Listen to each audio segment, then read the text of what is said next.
उन प्रोसीजर्स को हम समझते हैं जिनका नाम है रिवर्सिबल प्रोसीजर और इरिवर्सिबल प्रोसीजर। आपने रिवर्सिबल रिवर्सिबल चेंज तो पढ़े, प्रोसेस नहीं पढ़े। चेंज तो आपने पढ़े, दूध का दही में जमना, फालतू की चीजें। प्रोसेस क्या होता है उसको सीखते हैं। बोर्ड को दो पार्ट में डिवाइड इसलिए कर रहा हूं क्योंकि मैं यहां रखूंगा रिवर्सिबल प्रोसेस,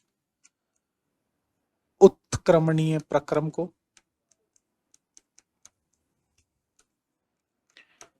और यहां रखूंगा मैं इरिवर्सिबल प्रोसेस,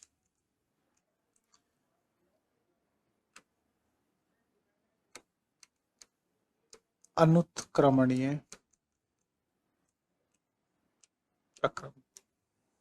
अब ये क्या चीज है भैया?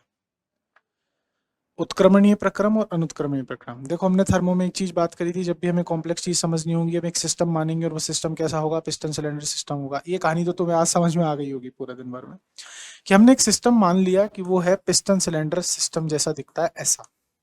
इसके अंदर कोई गैस भरी हुई है जो हमारा सिस्टम है, ठीक है।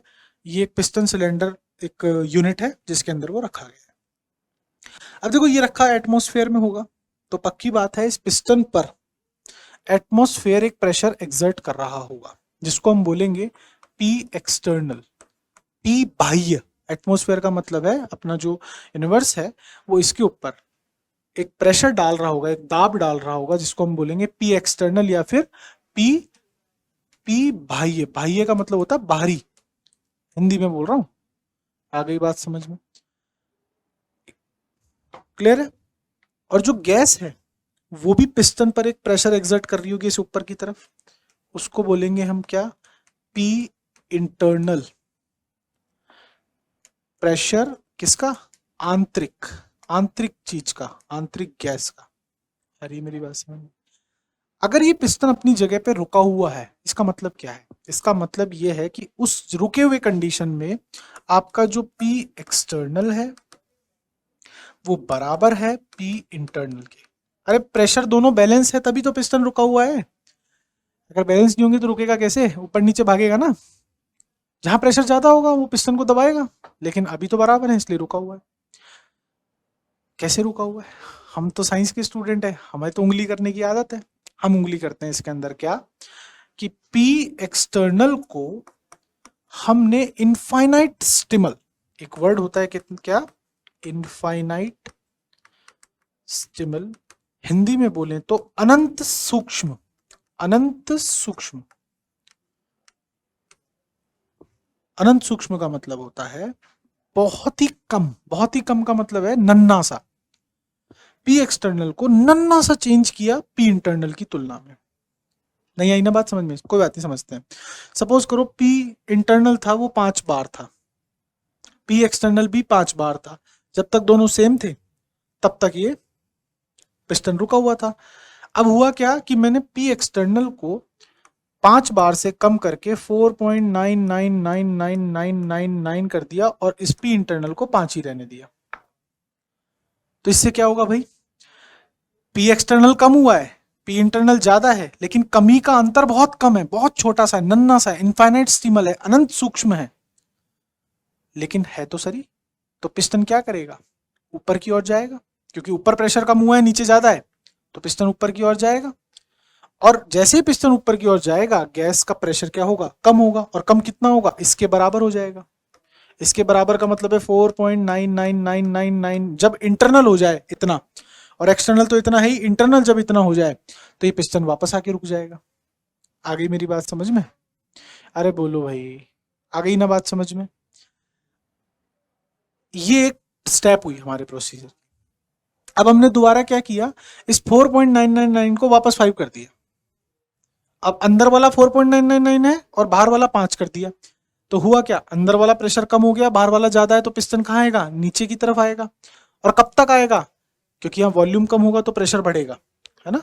प्रेशर बढ़ेगा तो कब तक आएगा पिस्टन नीचे? जब तक इंटरनल प्रेशर कितना हो जाए? 5 के बराबर। यानी पी एक्सटर्नल और पी इंटरनल जैसे ही बराबर होंगे ये पिस्टन आके रुक जाएगा। आ रही है बात समझ में? गौर से एक चीज देखी, इस प्रोसीजर के अंदर हमारी स्टेट 1 थी, दोनों पी एक्सटर्नल और पी इंटरनल जब बराबर थे। जैसे ही हमने पी एक्सटर्नल को थोड़ा सा कम किया तो पिस्टन एक दूसरी स्टेट में गया, सिस्टम एक दूसरी स्टेट में गया, लेकिन उस स्टेट को हमने थोड़े से चेंजेस से वापस रिवर्स कर लिया, वापस फाइनल पहली इनिशियल वाली स्टेट में आ गए। तो ऐसे प्रोसीजर्स जिनके अंदर हम सिस्टम की स्टेट को रिवर्स कर सके, समझ में आ रही है बात? ये सिस्टम की स्टेट को किसी भी पॉइंट पर रिवर्स कर सके, वापस उसे इनिशियल स्टेट में ला सके, या फाइनल स्टेट से दोबारा पहले जैसी स्थिति में ला सके, ऐसे प्रोसीजर्स क्या लेते हैं? Reversible procedures. ऐसे प्रोसीजर्स जिनमें रिवर्सल फिनोमिना एप्लीकेबल हो, कर सकते हो हम ऐसा। आ रही है बात समझ में? अगर मैं बात करूं छोटा छोटा मैं कमी करता ही जाऊं पी एक्सटर्नल में, तो ये पिस्टन ऊपर की ओर खिसकता जाएगा। खिसकेगा कि नहीं खिसकेगा? अभी 4.999 था ना, अभी मैंने इसको कर दिया 4.999999998। बहुत छोटा सा चेंज करा, फिर पिस्टन ऊपर की ओर खिसकेगा और रुक जाएगा। ऐसे बार बार करता जा रहा हूं तो पिस्टन ऊपर की तरफ जाता जा रहा है। तुम्हें क्या लगता है ये पिस्टन यहां तक कब पहुंचेगा? इनफाइनाइट अमाउंट ऑफ टाइम में। यानी इस प्रोसीजर के अंदर अगर इसको मैं पूरा कराऊं तो इनफाइनाइट स्टेप लगेंगे करने के लिए। आ रही है बात समझ में या नहीं? इनफाइनाइट स्टेप में ये प्रोसीजर क्या होगा?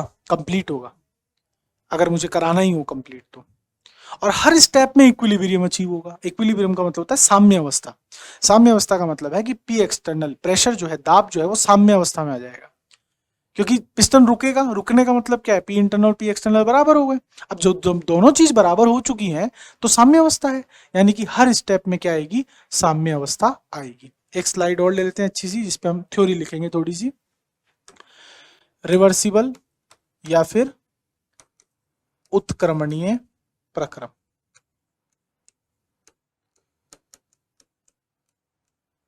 समझो भैया, ऐसा प्रोसेस जिसे हम किसी भी पॉइंट पर रिवर्स कर सके, फाइनल स्टेट से वापस इनिशियल में ला सकें किसी भी पॉइंट पर जब हमारी इच्छा हो, ऐसे प्रोसीजर्स कैसे कहलाते हैं? रिवर्सिबल। रिवर्सिबल मतलब है कि जो चेंज हमने किया था उसे रिवर्स करके हम कंडीशन वापस पहले जैसी ला सकें। अगर ऐसा कर सकते हैं तो प्रोसीजर क्या होता है? रिवर्सिबल प्रोसीजर होता है। इस प्रोसेस को कंप्लीट करने के लिए आपको इनफाइनाइट स्टेप लगेंगे। कितने स्टेप लगेंगे? इनफाइनाइट, अनंत पद में पूर्ण होगा ये। तीसरी चीज क्या? एट एवरी स्टेप आप किसको अचीव करेंगे? इक्विलिब्रियम को। हर पद पर जब भी रुकेगा ये पिस्टन, स्टेट चेंज हो जाएगी, उस हर स्टेट चेंज पर आपको इक्विलिब्रियम मिलेगा, क्योंकि उस हर स्टेट चेंज पर आपका क्या होगा? प्रेशर जो है एक्सटर्नल और इंटरनल बराबर होंगे। आ रही है बात समझ में? इसे कहा जाता है रिवर्सिबल प्रोसेस। अब जरा इरिवर्सिबल पे भी बात कर लेते हैं। इसने क्या बिगाड़ा अपना? इरिवर्सिबल की बात करते हैं।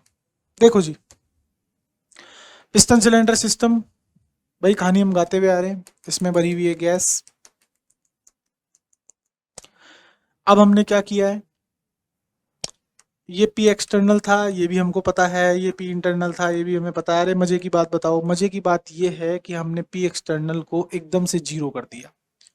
एकदम से जीरो करने का मतलब है कि अगर पी इंटरनल 5 था, 5 बार था, तो पी एक्सटर्नल कितना है? 0।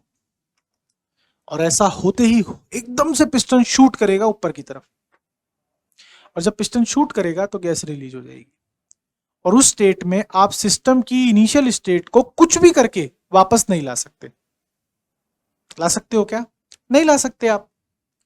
तो ऐसा प्रोसीजर जिसमें आपने चेंज ऐसा कर दिया कि अब वो सिस्टम की इनिशियल स्टेट वापस हमें अचीव हो ही नहीं सकती, ऐसे प्रोसीजर को हम क्या कहते हैं? इरिवर्सिबल प्रोसीजर कहते हैं। मतलब कि हम कभी भी फाइनल से इनिशियल स्टेट पर नहीं जा सकते। ऐसे प्रोसीजर्स कैसे प्रोसीजर कहलाते हैं भैया? इरिवर्सिबल प्रोसेस कहलाते हैं। आ रही है बात समझ में? सेकेंडली, ये इसको कंप्लीट होने में कितना टाइम लगा? एक स्टेप लगा, केवल एक स्टेप। तो ऐसे प्रोसीजर ओनली वन स्टेप में क्या हो जाते हैं? कंप्लीट हो जाते हैं। Only one step, single step के अंदर। तो हम इसको लिखेंगे एक ही पद में कंप्लीशन की तरफ चले जाते हैं। तीसरी बात, क्या इसमें कोई इक्विलिब्रियम अचीव हुआ? No equilibrium achieved. आ रही बात समझ में? आई होप आपको ये प्रोसीजर सारे समझ में आए होंगे। हमने थर्मो के बारे में जितना भी सब पढ़ा वो समझ में आया होगा। तो आज के लेक्चर के लिए हम इतना ही रखेंगे।